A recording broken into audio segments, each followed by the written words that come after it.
Good morning, Smashers. Welcome to the Daily Smash for Friday, January 6, 2023. I'm Rick. I'm Kelly. Very exciting thing happened yesterday afternoon. I came downstairs. There was a UPS box. I opened it up. I thought it might have been booze, but it was even better. It was my book.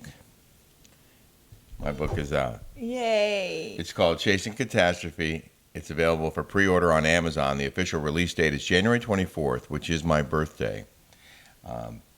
It's my 35 years covering wars, hurricanes, terror attacks, and other breaking news, and I'm very proud of it. Yeah. And it was like almost started crying. I know. When I opened the box. I'm so proud of you, honey. Thank you, baby. He also you also dedicated it to I me. did. I've never had anybody dedicate anything to me. Yeah. Well, you deserve it. I'm going to read that page. First, the inside jacket says, and I should put my glasses on for this. Should I read it? This book is like a greatest hits album, recounting some of the most compelling, memorable, dangerous, and groundbreaking assignments Rick Leventhal has ever been on. His best and most noteworthy stories, told in great detail, are shared using memories, anecdotes from colleagues, and excerpts from the actual reporter notebooks he used during his coverage, along with transcriptions of some of the live shots he did from the scene. Follow Leventhal and his crew as he chases stories and sits down with newsmakers in this candid memoir. And Yay. Then, I dedicated it to me. I honestly think that this book could turn into a Netflix series with all those stories. It is so good. It's like, I woke up this morning and Kelly was reading it at like 4:30 in the morning, and I was so touched by that. I was just like, wow. My wife was reading my book, in bed, like. Well, we went to read bed. Most of it before. No, I read. Yeah, but we went to bed at 8:30 last night. Yeah. We were exhausted, Uh-huh. and I woke up at 3:00 this morning, and I couldn't get back to sleep. And so I'm like, I'm gonna read this book. That's the best way. To my wife, Kelly, I couldn't have written this book without your love, encouragement, and support. You've been with me every step of the way, feeding me, inspiring me, listening to my stories, suggesting edits, pushing me to keep at it, handling everything I couldn't handle while I was filling these pages with my words. You have changed my life for the better in more ways than I can count, and I will always cherish every minute we share together. Oh, baby, I love you. I love you. See, I am so blessed and so lucky to have you. Oh my God. Well, I'm blessed to have you, and I couldn't have done I it am so without proud of you. You know how hard this was for him to write this book? He saved all his reporter notebooks, Thank boxes God. and boxes and boxes of them. Stacks of them. Stacks of them, and he went through them. And and you're writing. You're such a good writer. Thank you. Yeah. I take now pride you have in to it. write my book next. Yeah, I will. Yeah. We'll write books together. I want to write another one, but this comes out on the 24th. We're going to New York. We're going to start pitching it. I'm going to do a couple appearances on Fox. He's going to be on Fox and Friends and Jesse Waters. Yeah, and I got a bunch of radio interviews lined up, and it's really just really exciting. And the other exciting thing that happened is we got this new sponsor for our Friday shows. It's an incredible tequila. I know we were repping another one before, but truth is, I think we might like this one even better. It's Comisario, Tequila Comisario. It is made as well from the finest blue agave from the Jalisco Highlands. This stuff is aged 7 to 8 years. Yeah. And because it's early in the morning, I don't think I'm going to drink any right now. No, because we're going to go work out. We drank some last night, and it is smooth. Oh my God. And delicious. You guys, I liked El Cristiano, but this one right here, I tasted it at Adrienne Malouf's. She's a partner in this, okay? And I tasted it, and because I was promoting El Cristiano, but I tasted her tequila, and I was like, oh my God, the aromas. There's like, it's like when you're drinking wine and you can taste all the complexities on there. This Reposado, here's the tasting notes. Oh. Pale golden amber color with a silvery cast, pineapple creme brulee, dried tropical fruit, nugget, dried flowers and spice aromas follow through on a soft satiny entry to a dry yet fruity medium to full body with anise cookie, herb, and grilled pepper accents. Finishes with a long, spicy, sweet buckwheat honey and talc fade. A delicious, delicate, yet decadent Reposado. Best enjoyed neat or on the rocks. I like it neat. I love it neat. We drank it neat. It was, I'm telling you, it was smooth and delicious. It just has a lot of complexity to it. Yeah, it does. And it really, if you guys, and I asked Adrian Move, I'm like, can I be a part of this? Because you guys all know I love to share the things that I love. And you're a hustler like me. So we're excited about that new collaboration, and we'll bring you more on this tequila as time goes by. Well, they also won a whole bunch of awards.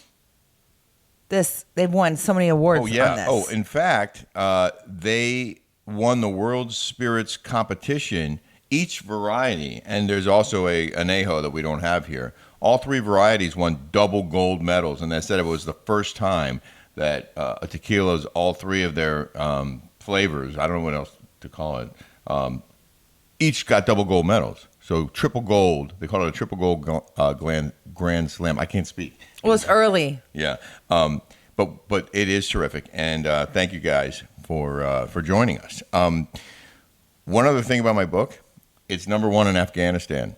Yes. Isn't that funny? Remember I told you, what was I, #1 in Afghanistan for something else? Our podcast, this show, I think was #1 in a couple of categories, or #2 in Afghanistan. On YouTube. And so my buddy sent me a photo, zoomed in on when you go on Amazon to pre-order the book. It says #1 pre-sales or something, and then in fine print it's like, in travel books in Afghanistan or something like that. It's just funny. I have the clip. I'll put it in the photo. I'll put it in there. But anyway, I'm excited about it. I know a lot of you have bought it already, and I really appreciate that. Yeah, we appreciate that. He's worked so hard on this. I This did. is so neat. I wrote every just must word. be so rewarding to know that you're a published author. It is. And that you didn't have a ghostwriter. Most of these people, like my friend Emily Liebert, she writes all the books for like Mauricio, Teresa Giudice. She writes, for everybody. She did Margaret Joseph's. Emily Liebert does all their books. Well, the truth is, I talked to her, and I was going to employ her to help me write the book because I'd never written a book before. And after like a week or two, when she sent me her first couple of suggestions or whatever, like passages, I was like, I don't write like this. And she's very talented. She's just, everyone has their own style. And a lot of people, including Jesse Waters, had told me, you need to write this book yourself. So after... No, because it's your words. And you're an excellent writer. After a week or two, I was like, Emily, listen, I love you, but I need to do this myself. And I did. And I just hunkered down, and over a period of months, I banged out 110,000 words. Yeah. But it's funny how she can totally do all that. And like, we're friends with the girl that's on Dateline, Andrea Canning. Yeah. This chick's got 6 kids. She's on Dateline. Yeah. She hunkers down and types out scripts for Hallmark. Yeah, it's amazing. It's amazing. Like, when you think that you can't do something, you see these go-getters that are doing all these things. You're like, wow. It's such an inspiration. Right. I think you're right. I think there is a Netflix series in here. I think there's a couple movies in here. The Minneapolis Bridge collapse story, by the way, which I'm not going to give you the details on. You're going to have to read it in the book. Is incredible. The stuff you've never heard before. And that's what this is. It's behind the scenes stuff. It's some of my biggest stories, 9/11, Afghanistan, Iraq, Libya, and on and on. But there's behind the scenes stuff and things that we never could report on or did report on that are a movie. I think so. I do. Yeah. If you haven't subscribed yet here on YouTube, please hit that subscribe button. We're growing fast, and we love the fact that you guys are supporting us, and we do read your comments, so please keep those coming. And if you like our show here, you should subscribe on our Patreon channel, The Rick and Kelly Show on Patreon. It's a much longer version of this. This week's episode is almost an hour long.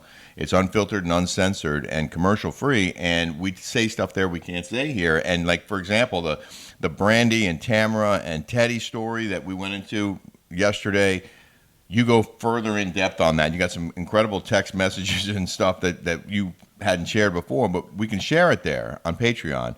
It's $5 to join for a month. That's a minimum, and it's the price of a cup of coffee. And we have 72 episodes. You have access to everything. In the last 24 hours, we got, I think, 36, and we just got 6 more overnight. Yeah.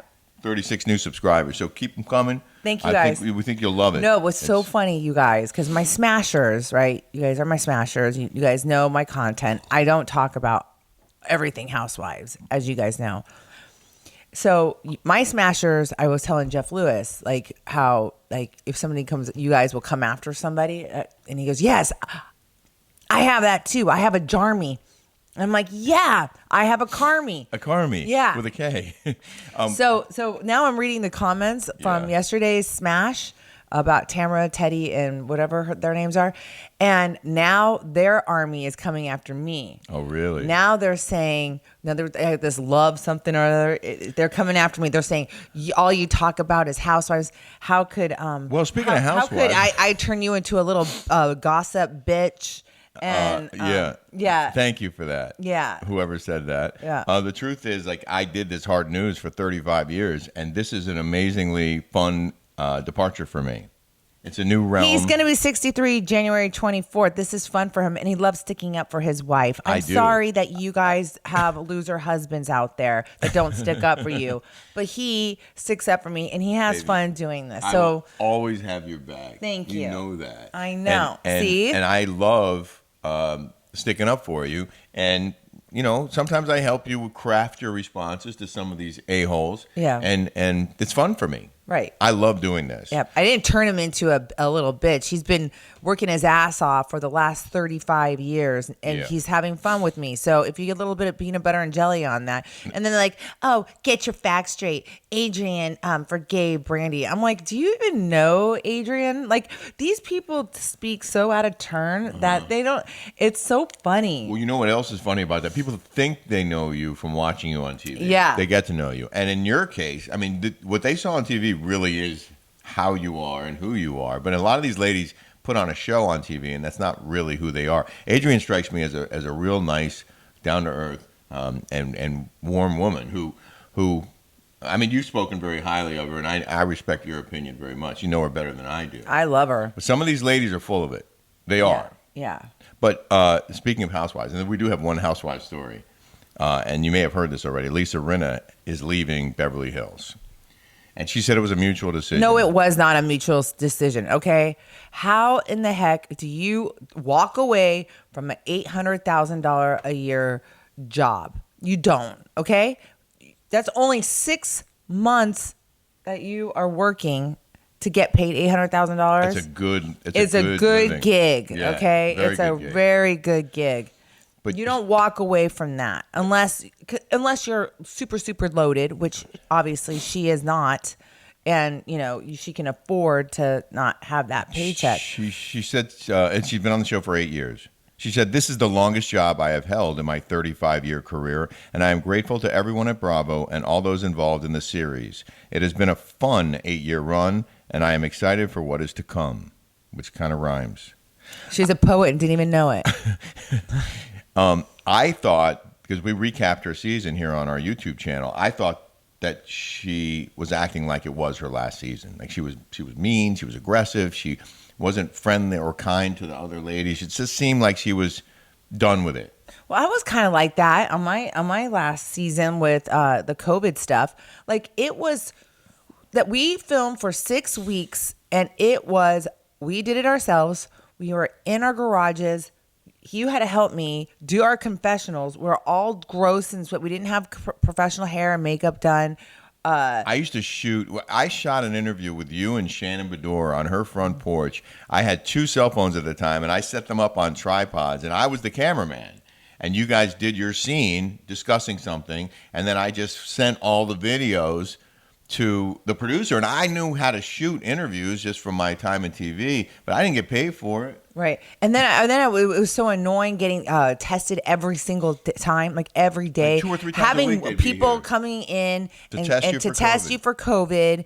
And it was wearing that mask, being hunkered down in your house. And why are you going out, and people like shaming you to live your life? Yeah. And look, I mean, it was a frustrating time. It was so frustrating. I was at that time, I was like, okay, I'm over this. You were ostracized then, and I wonder how many of you now realize that she was wrongly. You were so wronged in so many ways. You were on the right side of history, and you were way ahead of the time, and that's why people weren't ready for it yet. I think a lot because of people... a lot of people want to be told what to do. They want to be sheep. Seems that way. They want to believe in the government. They want to believe in what people are told. That's the problem. That's the issue. And then it's the science. It's the science now. Yeah. Yeah. Mm-hmm. Yeah. So one more quick Rinna story. Yeah. When I was putting together a shout out tape for my daughter's bat mitzvah, that I could play at her party and show everybody. I had shout outs from celebrities. Anyone who came through the doors at Fox News who was in the green room who I thought she might recognize, I would grab them and get them to do a, hey, Shoshana, and Lisa Rinna and Harry Hamlin were in the green room. And so I asked them, would you do a shout out for my daughter's bat mitzvah tape? And they were happy to do it. They were gracious and wonderful, and they both nailed it in one take. And Kim Kardashian did it too. Yeah. Oh, yeah. She did it very well. Kim Kardashian awesome. did a really good job. Yeah. Donald Trump did one. You should do. The mayor of New York, Mayor Bloomberg did it. Oh, wow. I got Giuliani to do it. A bunch of people. It was cool. It was a really good. I'm gonna show it on here. Yeah. Can you? Yeah, I'm gonna do that next week. So I have a Lisa Rinna story. Oh, go ahead. So I was at BravoCon with her, and she, I just think that lady dresses like $1 million. I like the way I like the way she looks. I like the way she wears her wigs. I like her makeup. I like her body. I like her clothes. I like everything. And she was talking about how she had a store off of Montana Avenue that I used to go to, and I asked her about it, and she said I wasn't making any money. Oh, really? Doing that. Montana Avenue in Santa Monica. Oh, Santa Monica. Yeah. So, but, she was very nice, very, very kind. I really, really, really am going to miss watching her. She was entertaining. She was entertaining. She made that show more fun to watch. Right. For sure. But the thing of it is that the ratings were so high. Why do they feel like the need to fire when it's like when it's already the ratings are already higher than anybody else's? Like why do they feel? Maybe it was mutual. Maybe she was done. Maybe she was tired of doing it. Maybe she was tired of the BS because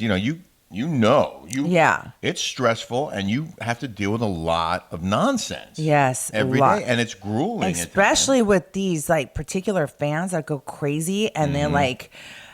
They're nuts. You get them coming at you every day. Oh my God, like this love whatever it is on my YouTube comments. Like this chick is whacked. Like she keeps going off after me. Like there's seriously a freaking screw loose there. Speaking of comments, especially if you don't even know them. That's the crazy part. Yeah. We got some great comments from our show about Brandy and Teddy misrepresenting the facts, and we called them out on it.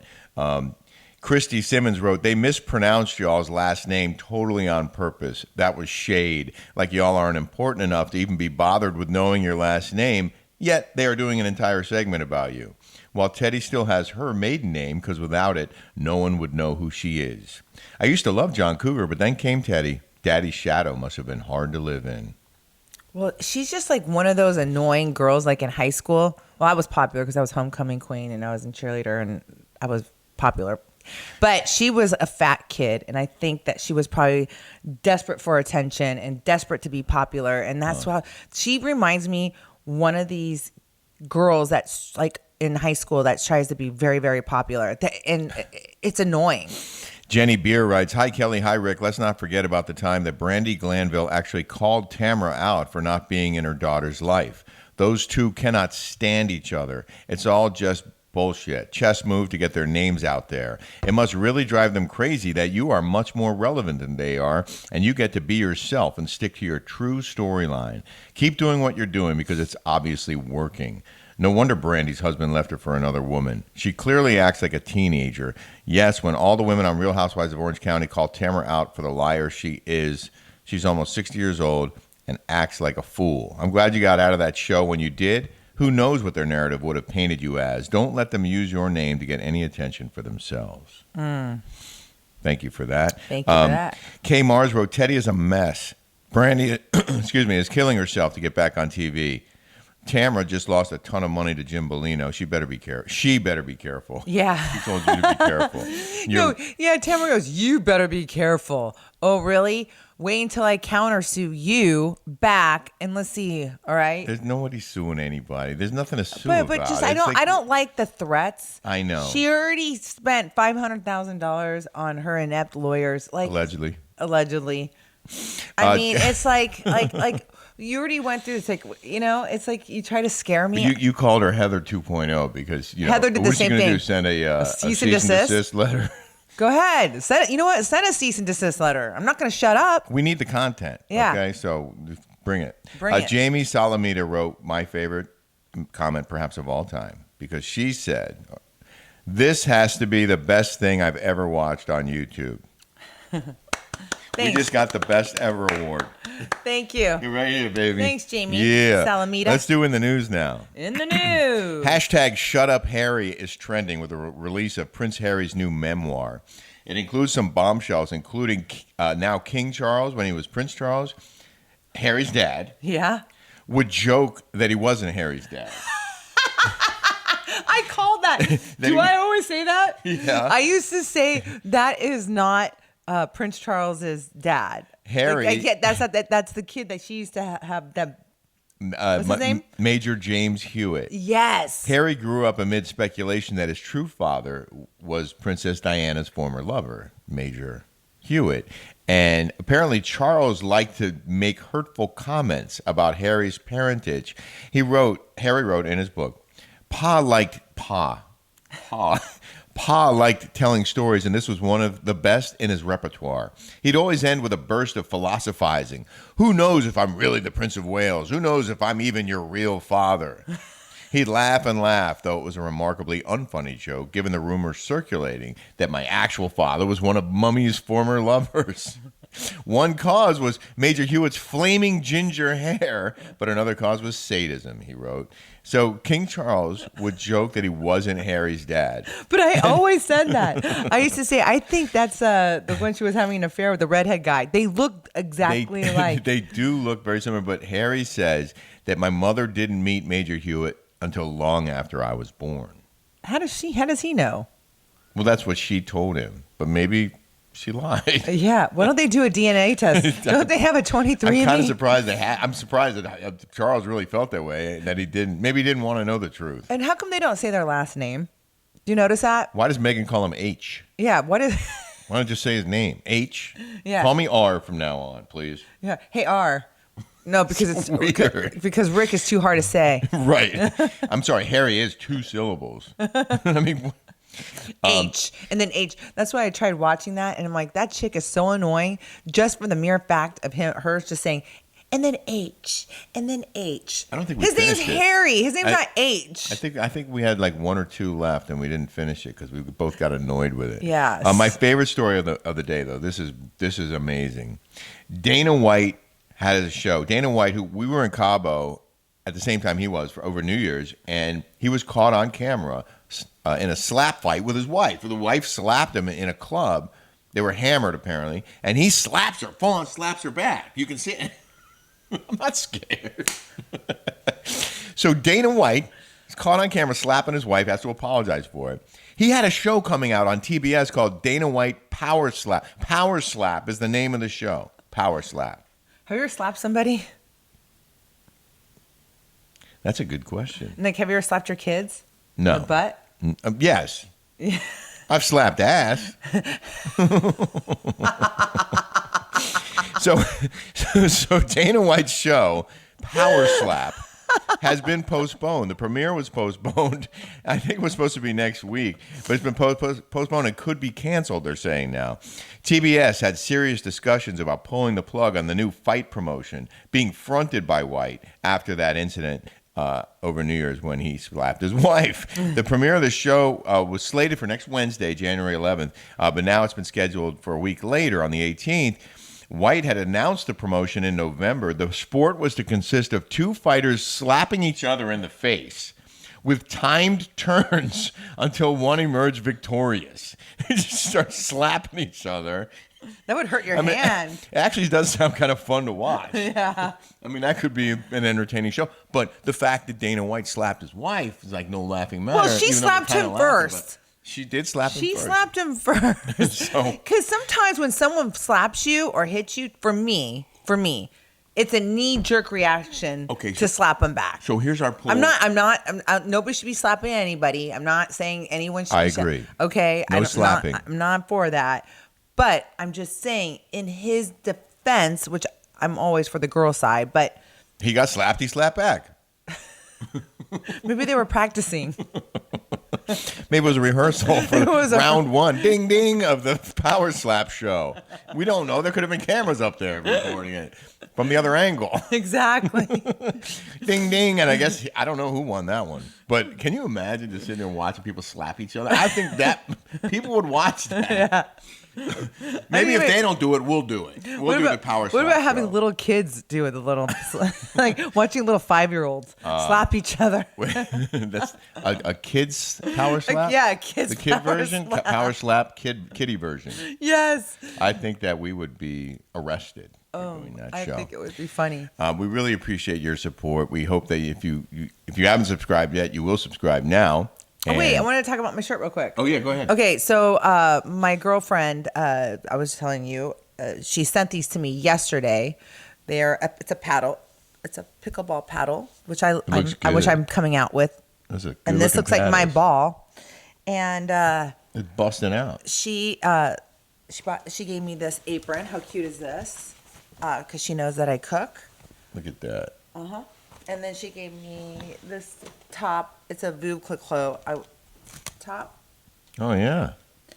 That's so cute. Thanks, Brittany. So my girlfriend Brittany is you can follow her on Instagram, FOMO, like fear of missing out, FOMO AZ. FOMO AZ. Brittany, she's one of my really good friends. She's awesome. She We're going to was see her in she was roommates in college with Jamie Foxx. She's really good friends with Charles Barkley. See, she was dating one of the owners of the Phoenix Suns, and we used to go and visit her. And we would go to courtside. games. Yes. It was an amazing experience because we would go in through into the garage of the arena where the players would park. We'd pass all their cars, and there was a valet there, and we'd get out and walk a red carpet into the arena. We're using the VIP lounge the whole time. We're sitting on the floor. I'm like, it was the best, most fun NBA experience I've ever had. Yeah, and we were on courtside. And we went courtside several times. So anyway, they broke up, and I'm really upset about it. And I said, dude, just go back with them. Take one for the team.